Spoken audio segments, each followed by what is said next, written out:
L'info écho avec Capital.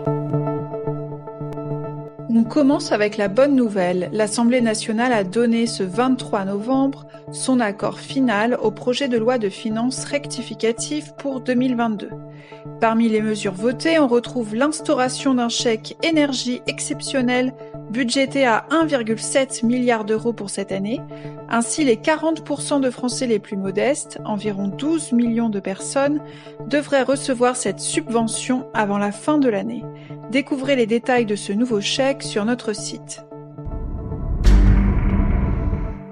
On enchaîne avec le chiffre du jour, 759 milliards d'euros.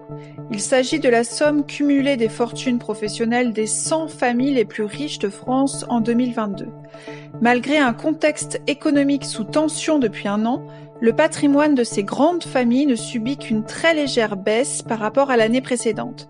Dans le top du classement annuel de Capital, on retrouve notamment des grands noms du luxe, à l'instar de Bernard Arnault, le patron de LVMH, qui trône en tête de notre palmarès avec une fortune professionnelle de plus de 133 millions d'euros. Retrouvez sur notre site la liste complète des 100 Français les plus riches. On poursuit avec l'info pratique qui concerne certains salariés et intérimaires.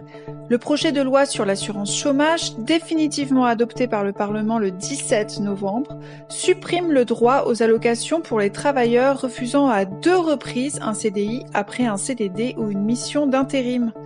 Une petite protection a été prévue si la proposition de CDI faite aux demandeurs d'emploi n'est pas conforme aux critères des offres raisonnables d'emploi établies avec son agent Pôle emploi, alors le droit au chômage sera maintenu. Rendez-vous sur capital.fr pour découvrir à quoi correspondent ces offres raisonnables d'emploi et dans quel cadre elles peuvent être refusées par les demandeurs d'emploi. Pour terminer, le mot du jour, ALD, comme affection longue durée.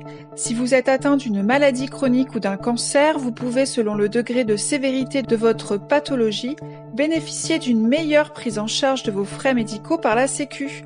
Pour ce faire, il faut vous rapprocher de votre médecin traitant pour établir un protocole de soins afin que l'assurance maladie vous reconnaisse comme porteur d'une ALD. Pas de médecin traitant, d'autres moyens sont possibles pour être remboursé dans le cadre d'une ALD. Les explications sur capital.fr. C'était l'info écho avec Capital.